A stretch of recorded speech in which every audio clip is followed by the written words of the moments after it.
We know you're trying to make it and you have a lot of things to do. If you don't have a job right now, then of course your work is to try and find one. And if you're already employed, then we know that you'd like to do things better. So here on this program, our aim is to help you by presenting ideas, topics, projects, initiatives, and information that help you to get into, get along, and get ahead in the workplace. And one of the things that you need to get ahead in the workplace, especially if you are a small or medium-sized entrepreneur, is to know how to market yourself and your products. So today's topic is marketing for small and medium enterprises. And in studio with me are the amazing Lizzie Phillips of Cavara Holdings and Janine Beatty of Optimum Business Support. All right, so welcome to both of you here to the workplace on Resonance 104.4 FM. Thank you very much for having us. All right, so let's begin with you, Lizzie. If you just introduce yourself to us and tell us a bit about yourself, your professional background, and what you do with marketing. Sure. Well, I'm Lizzie Phillips. You've already said that I'm amazing, but say thank you very much. I run my own company called Cavara Holdings. We also provide training. So I run a training company just by Spittal Square by London Liverpool Street. Anything from health and safety, Microsoft skills, and also marketing. So I'm the marketing speaker there. I also am a marketing author of Lizzie Phillips' Marvellous Marketing Manual, which is available on Kindle. And I'm a bit of a marketing geek, really, but a lot of my techniques are marketing offline rather than online. All right. And Janine, if you just introduce yourself to our listeners. Hi there. Thanks ever so much for having us on. I run Optimum Business Support. I've been working for myself for the last 3 years, and my aim is really to work with small and medium-sized businesses to market their business, and in particular harnessing the power of social media and making that effective. All right. So we have a good balance here between the online and the offline. Okay, so let's get straight into it first with a definition of marketing. What is marketing? Oh, blimey, where do you start with that one? At the beginning. Well, marketing for me, it can encompass lots of different things. So it just depends on the actual person and what they want to start with. So for some people, it might be to do with increasing brand awareness. It might be to do with increasing sales. It could be publicity. It might be to develop their own customer core base that they already have. And you need to really start and think about reason why you're doing marketing in the first place. Janine and I were discussing this on the way in, and we felt that lots of people start marketing because they feel that they should do it, not necessarily because they want to do it, or they can't really work out why they need to do it in the first place. All right. Mm-hmm. I think also you feel that you have to market your business and you feel that you have to market yourself across a lot of areas, so traditional based marketing versus online marketing, and some people spread themselves quite thinly on that front, so it's really about sticking to one thing or a few things that will work for your business. And it's also important to note that every business is different, so therefore radio advertising may not work for one business, but it will be very successful for another business, for example. And presumably you'll tell us, how to cut down to the nitty-gritty to figure out exactly how you get there. Not necessarily here on the program, but if anyone contacts you as a result of it. Mm-hmm. Okay, so begin with the marketing do's for us. Okay, so I always like to start, one, working out what your actual marketing budget is, and then two, working out who your customer is. So I'm going to talk you through about how to work out what you necessarily should be spending on marketing. I like to use a principle of return on investment. So for whatever money that you're going to put in, you want to ensure that you get a return on it, like you would with any business. So I use the principle of that marketing should be 10 times the amount that you put in. So for every pound that you spend, you want £10 back. Or if you want to work out a way of being able to work out what you actually want out of marketing. So as we mentioned sales earlier on, and a good way of doing that is working out how much sales you actually want from a particular marketing campaign. So take, for example, if you want £1,000 worth of sales and your average price per sale is £200, you therefore know that you need 5 sales to be able to get that £1,000. Your conversion rate is 1 in 3, so therefore you now know that you need 15 leads to be able to create that £1,000 worth of sales. And from there, I personally then, when I work with people, I use that calculation to then work out what best marketing tool it works for them. So it could be email marketing, it could be social media, it could be telemarketing. But until you do that calculation, it's very difficult to work out what is the best solution for them. I think also talking about where did you start with marketing, I think the thing that I tell everybody is you have to have a plan. And there is an old saying, is fail to plan to fail. And a plan for marketing doesn't have to be extensive. It doesn't have to be dozens of pages. It can be a simple one-page document. It covers the real basics of marketing, which are the 4 Ps, which is know your product, know your price, know the place that you're going to promote it and how you're going to promote it. And once you've got that, you then need to establish exactly who your ideal client is and where they are. And then when you know where they are, you can market to them. And if they're on Facebook, that's where you market to them. If they are on Twitter, that's where you market to them. If they are people who read publications and want printed matter, that's where you market. But then how do you come to find out about them? Do you do surveys or how do you go about doing that? Ordinarily, after you've done your 4 Ps, you can work out who your actual customer target base is. So you normally write something called a customer persona. And that really enables you to get inside the head of your current customer. It might well be that you've got 4, 5 different customers, but until you actually write for those customers, you don't know. So I've actually brought 2 examples with me from my book, if that's all right. Of course. So we at Cavara, we actually have 5 different customer personas. So we've got Knowledgeable Noel, Good Value Greg, Startup Sally, Marketing Mike, and HR Harriet. So I'm just going to read you the difference between Startup Sally and Marketing Mike. So Startup Sally is in her late 30s. She has decided to set up her own accountancy company after recently being made redundant. She wants to work part-time to fit in with childcare. She doesn't know where to start with marketing and has only a limited budget, but she's willing to work hard to get the job done. So that's Sally. You've got Marketing Mike. Mike is a business development manager for a railway company. He has 10 years experience in marketing, so he's not a beginner, but he knows he could look at other ways to promote the business. He wants to learn new techniques to improve his sales return on investment. So you can see very different types of customers, and how you write for those customers, again, is going to be very different. So for example, I wouldn't send introduction to marketing information to Marketing Mike because he might get a little bit offended. Conversely, you wouldn't send Marketing Mike's advanced marketing tips or whatever. To Startup Sally, because Startup Sally isn't going to necessarily be interested either. But what I didn't get is how were you able to build the profile on them? This is what I don't understand. So I've attended events or so on before where they said first thing you need to know is who is your customer or who you want to target as your customer. And I think to myself, well, obviously the whole world. Yeah, and then they say, well, no, you have to, sort of refine it a bit, so that you know the age, where this person likes to be, that kind of thing. And I don't know how feasible that is, but to this date, maybe it is. But how do you find it out? That's what I'm asking. Do you do some surveys or what? How do you go about doing that? The only thing I can use is my own experience, and having run a business for 3 years, it's taken me a long time to find that person. And because Lizzie and I network as well, also when you go networking and you're looking for a type of business owner, if you say, well, I'm looking for anybody is nobody. Everybody. But it's, you are looking for everybody. But for me, I went through a journey of trying to really identify who they were. And originally I thought it was anybody. Everybody needs social media. Of course they do. Yeah. But actually they don't. And I found that some people were embracing it because they felt they had to and it wasn't right for them.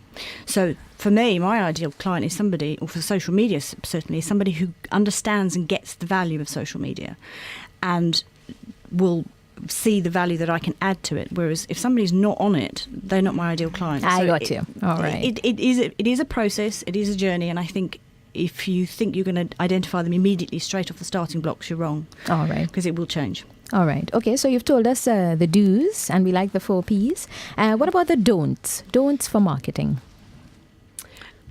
Where do we start with that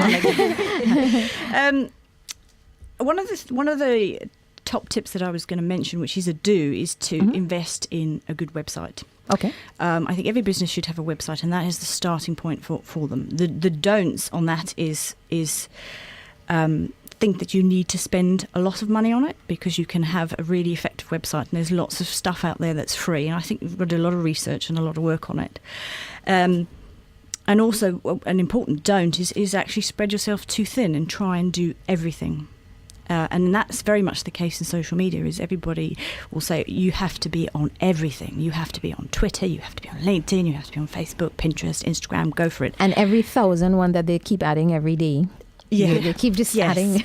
Yes. And also that can also be quite just obstructive as well, because you feel that you're spending all day putting stuff on there and actually some of them aren't working. And also we get distracted by new ones. So Pinterest, as an example, is fairly popular at the minute, and everybody's jumped on the bandwagon and thinks that that's where they need to be.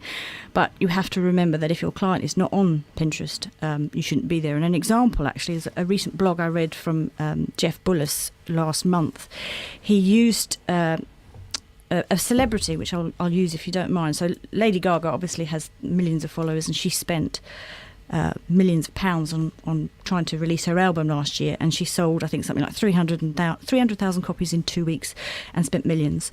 Beyonce did the complete opposite, and she saw that all of her 8 million fans were on Instagram and 53 million fans were on Facebook, and all she posted on her posts was surprise, and her fans were there and they wanted it, and she sold 800,000 copies in 3 days. So it was really... that's a free way of doing it effectively, but also what she did is she was speaking to her audience. All right. But I mean, everyone is not going to be in, the Beyonce category with millions of followers. No. So let's take it down a notch. You don't have to have millions of followers. You just have to have the right types of followers. All right. So even if it's 10 or whatever, so 10 of your product, the 10 people following you, they know where to find it. Yeah, Absolutely. You post where they are. Okay, wonderful. Okay, so you've brought in this social media dimension now, and we know that technology really has changed the way that marketing is evolving completely. You want to say anything about that?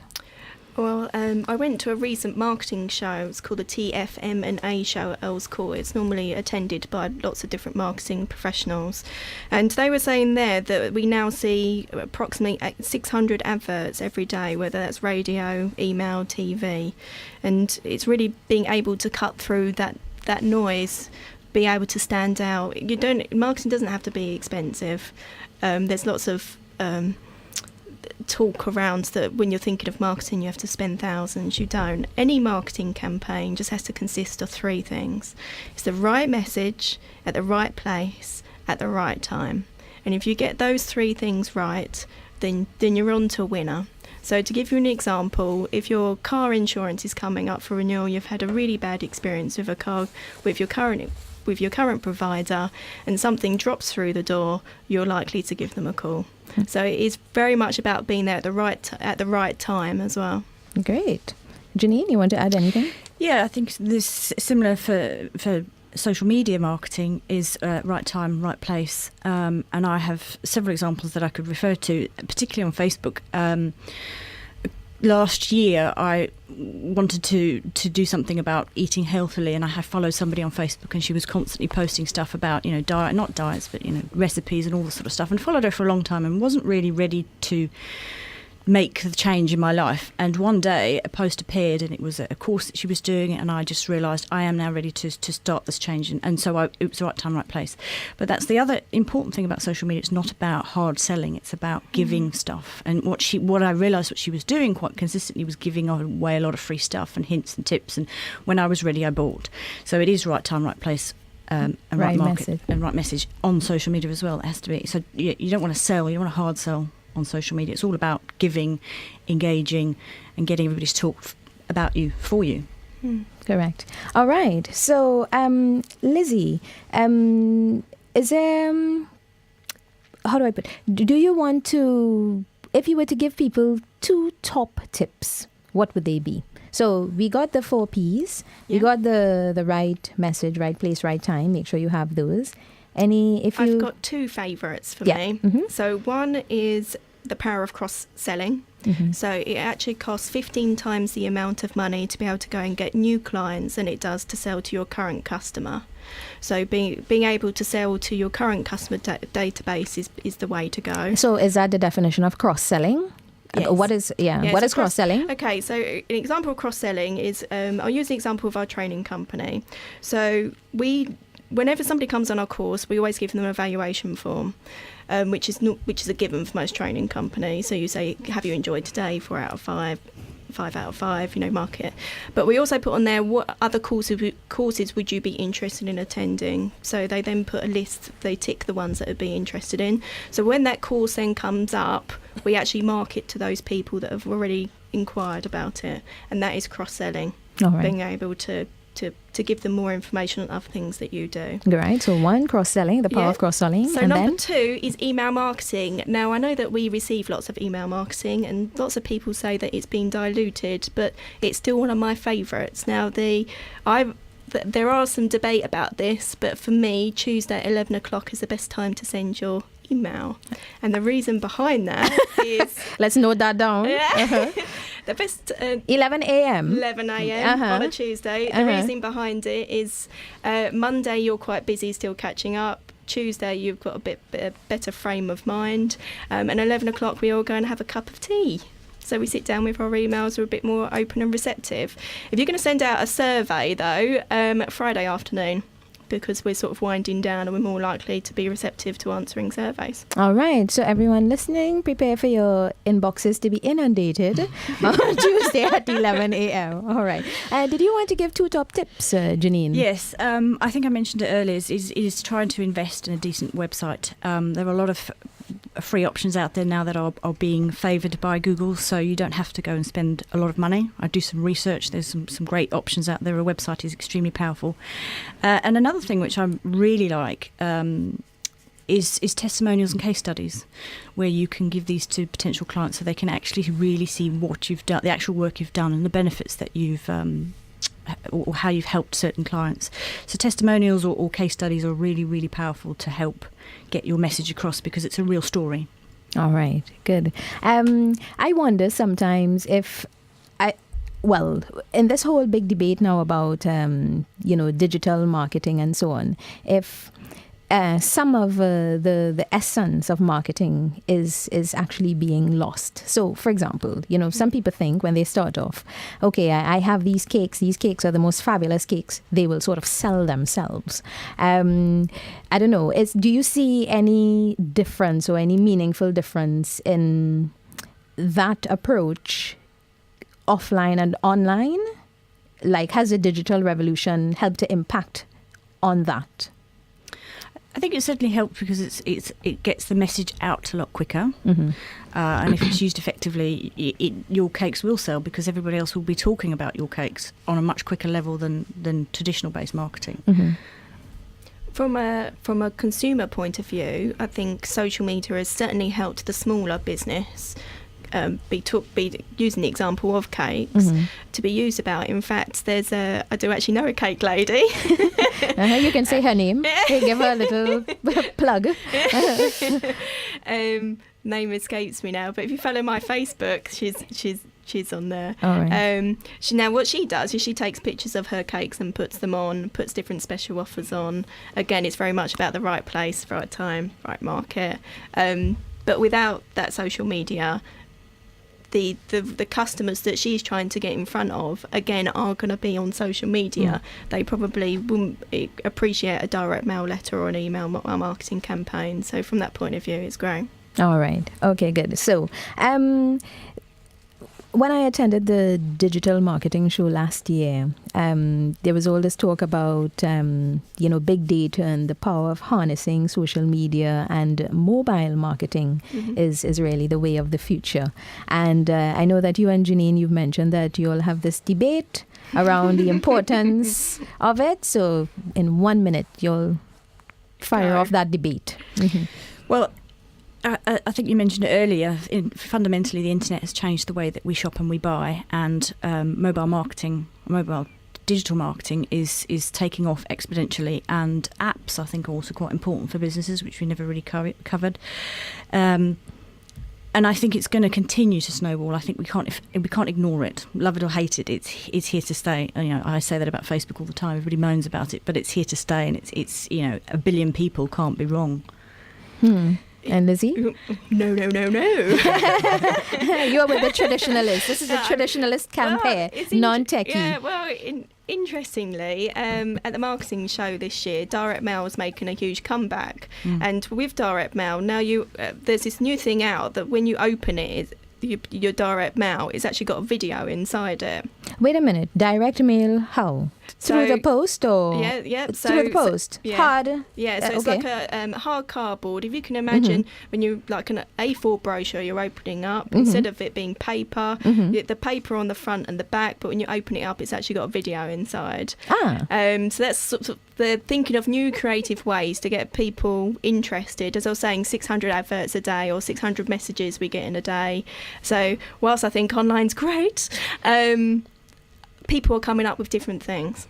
All right, all so the time. You really are keeping your feet in the non-online camp. Is that I'm sensing? Yes and no. Actually, on the tube on the way here, there's videos now on the wall. I don't know if you've seen them on the tube. As you wait on the platform. Again, that's just a different form of marketing to try and get people involved. All right. Okay. So I got a bit of research here there was an article in both the Metro and in the Evening Standard last Tuesday, the 11th of March, which says that research coming out of the US by IBM predicts a lack of around 1.5 million managers and analysts with sufficient technical and digital know-how. And it's this concept about, yes, in marketing you have to be creative and so on, but now because of the technological revolution, you have to be able to deal with statistics and analyze data and all this Google Analytics and all of that. So people have to get on board. How does the small enterprise deal with that? I mean, do you think it's not really a concern when you're on a small scale? I think all the analytics that are around there, with anything, I also always recommend that you are able to measure what you do. And it is very difficult to get your head around Google Analytics or even Facebook Insights or anything that to measure how successful your campaigns are being. And also, if you mentioned Startup Sally, she wants to set up a business being an accountant. She probably doesn't have a clue how to look into these types of things because she's a numbers person. So for me, I guess that's why I'm in business, because I want to help people understand it and let them go and do the stuff that they're good at. And also, I think as a business owner, you mustn't forget that you can't always do everything. So sometimes you have to outsource. So for example, I outsource my bookkeeping because I'm rubbish at bookkeeping. Yeah. So it's finding people within your network that could potentially help you or support or outsource. I'm amazed by the number of people that don't actually ask where their customers come from. That is the number one thing that it's free to do. So when someone rings up and asks for gives you an inquiry, you just need to ask them, where did you hear about me? It's quite basic. Oh, a lot of people don't do it. Yeah, I remember you asked me that with the Women in Business Network. Yeah. Where did you hear about us? Okay, great. So that's, unless you want to add anything else, I think that's where we'll wrap it up here today. Those were the tips, marketing tips for SMEs here on The Workplace. Thanks so much to my guests, Lizzie Phillips. You can find Lizzie on Cavara.net. Yes. And Janine Beattie. You can follow her on Twitter on @OptimumBizSup. That's BIZSUP. So if you find you're not really getting to the market that you need to, you contact both these wonderful ladies, Janine Beattie and Lizzie Phillips. And of course, Lizzie, your book, Lizzie Phillips's... Lizzie Phillips's Marvellous Marketing Manual, and I've brought 2 copies with me today. So if the first 2 people to email me will get a free copy of my book. Oh, wonderful. And you mentioned The Workplace. Where did you hear about it? On The Workplace. All righty. Thanks so much to my guests. All right. So you've been listening to The Workplace with me, NND, here on Resonance 104.4 FM. This program airs live at 11:30 a.m. GMT on Thursdays and is repeated at 4 p.m. on Mondays. But of course, you can listen anytime you like by going to soundcloud.com/resonance-fm. Remember, we are a charity, so support us by going to resonancefm.com/support.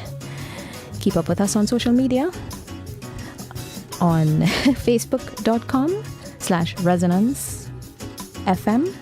Follow us on Twitter @resonancefm.